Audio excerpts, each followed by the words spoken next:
আসসালামু আলাইকুম।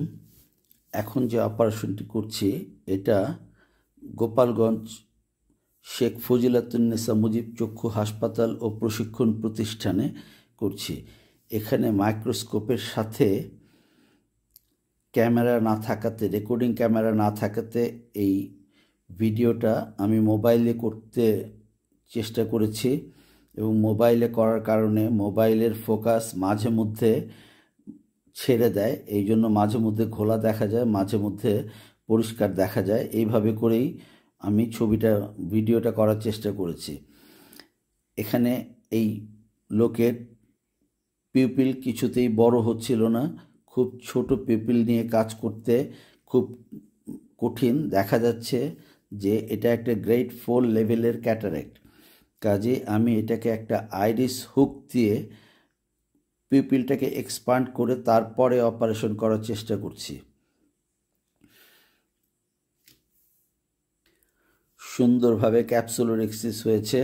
দেখা যাচ্ছে যে আমার পিউপিল সাইজটা অনেক বড় হয়ে আছে।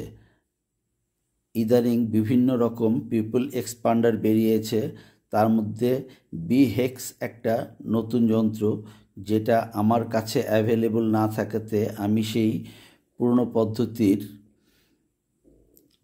আইরিস হুক দিয়েই কাজ করছি। এতে দেখা যাচ্ছে খুব সুন্দরভাবে পিউপিল বড় করে নিয়ে আমি কাজ করতে পারছি। রেক্সিস হয়ে গেছে। এখন আমি নিউক্লিয়াসটাকে ঘোরাচ্ছি।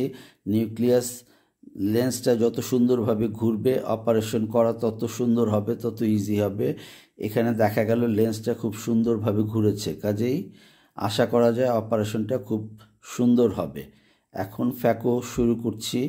ফ্যাকো করছি ওটলি কোম্পানির ফারোস মেশিন দিয়ে, ফারোস ফ্যাকো মেশিন দিয়ে অপারেশন করছি। প্রথমেই লুজ কর্টিক্যাল ম্যাটারগুলিকে আমি কিছু সরিয়ে নিচ্ছি। এখন ট্রেঞ্চিং করা বা স্কাল্পটিং করা যেটা বলে, আমি সেই স্কাল্পটিং করার চেষ্টা করছি। সুন্দর করে স্কাল্পটিং করব। স্কাল্পটিং করতে হয় যতক্ষণ পর্যন্ত ফান্ডাল গ্লো দেখা না যায়। এটা একটা অভিজ্ঞতার ব্যাপার যে আমি কতটুকু পর্যন্ত ট্রেঞ্চিং করে তারপরে এটাকে ডিভাইড করতে চেষ্টা করব।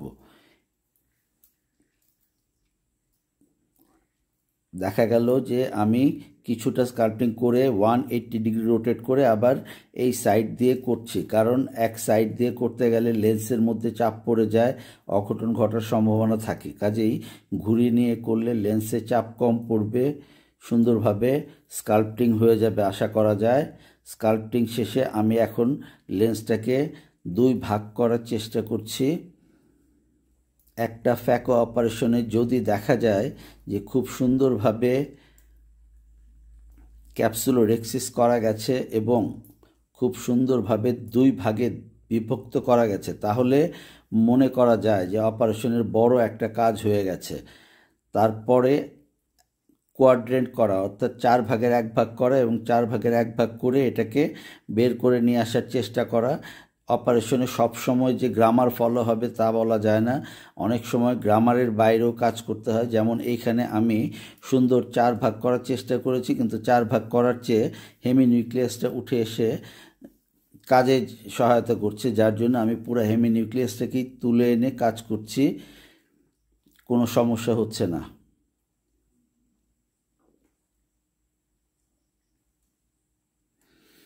সব কিছুই অভিজ্ঞতা। অপারেশন করার বিভিন্ন টেকনিক আছে, যেমন স্টপ অ্যান্ড চপ টেকনিক, আমি যে টেকনিকে এখন কাজটা করছি। এছাড়া আছে divide and কনকার technique, direct chop technique. কিন্তু সবচেয়ে বড় জিনিস হচ্ছে আমাকে শেষ করতে হবে।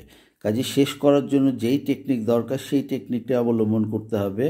এবং মজার ব্যাপার, আমি নেটে সার্চ দিয়ে পেয়েছি একটা, যেটাকে বলা হয়েছে ডিশ টেকনিক, অর্থাৎ ডু ইট সামহাও। কাজে ডিশ টেকনিকটা আইডিয়াল। যে কোনো টেকনিকই হোক, যখন সব টেকনিক জানা থাকবে তখন প্রয়োজনে যে কোনো টেকনিক অ্যাপ্লাই করতে হবে। আমি সেই স্টপ অ্যান্ড চপ টেকনিকেই আমার পুরো কাজটা শেষ করে ফেলছি।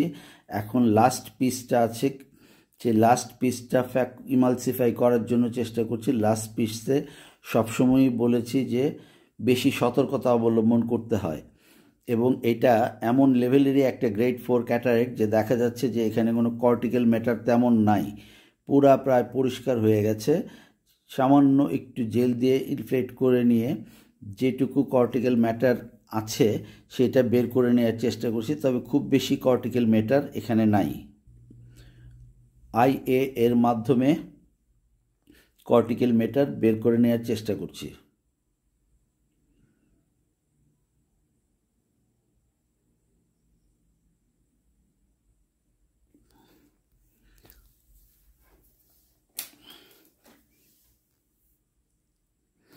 যারা বিগিনার ফ্যাকো সার্জন তাদের জন্য বলবো যে সবসময় ইন্টারমিডিয়েট লেভেলের ফ্যাকো সার্জনের ফ্যাকো দেখতে, তাহলে শেখা যাবে বেশি।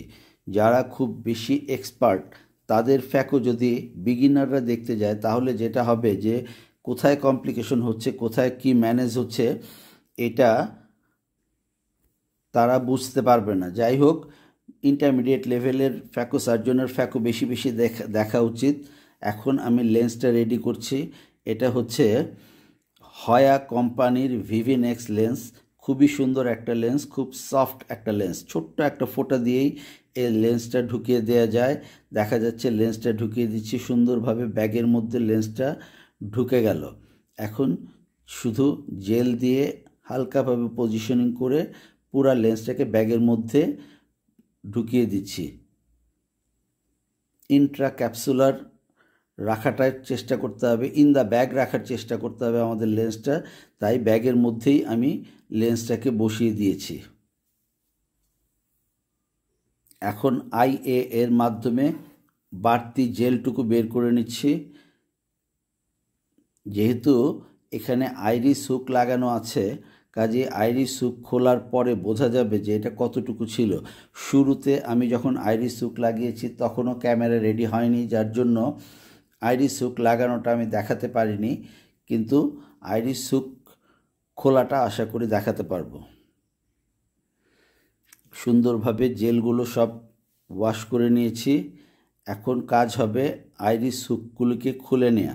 আইরিস হুক খোলার একটা টেকনিক আছে, জোরে টানলে আইরিস হুক খোলা যাবে না। এটা সবার দেখার বিষয়। যারা নতুন বা ট্রেনি তাদেরকে বলবো যে আইরিস হুক কীভাবে খুলতে হয় সেটা দেখে নিতে, যে হালকাভাবে খুলে টান দিয়ে, কোনো শক্তি খাটানো যাবে না, কোনো বল প্রয়োগ করা যাবে না, জাস্ট অ্যাপ্লাই দ্য ট্রিক।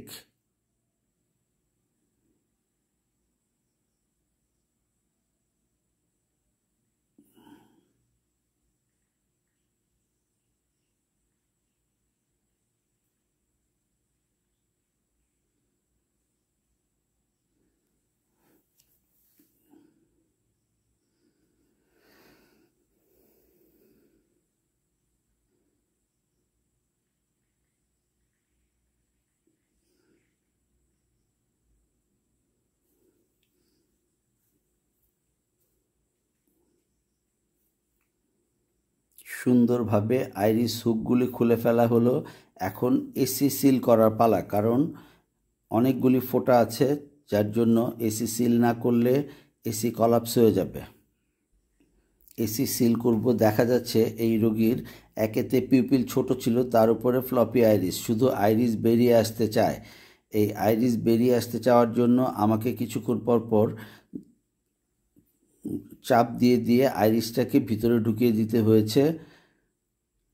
যাই হোক, আল্লাহর রহমতে অপারেশন ভালোভাবে হয়েছে। এখন একটা কটন বাড দিয়ে চাপ দিয়ে দেখছি এসি ফর্ম হয়েছে কিনা। হ্যাঁ, এসি ফর্ম হয়েছে। আল্লাহর রহমতে খুব সুন্দর অপারেশন হয়েছে। যারা মনোযোগ দিয়ে অপারেশনটি দেখলেন তাদেরকে ধন্যবাদ। অপারেশনটি আমি করেছি শেখ ফজিলাতুন্নেসা মুজিব চক্ষু হাসপাতাল ও প্রশিক্ষণ প্রতিষ্ঠান, গোপালগঞ্জে।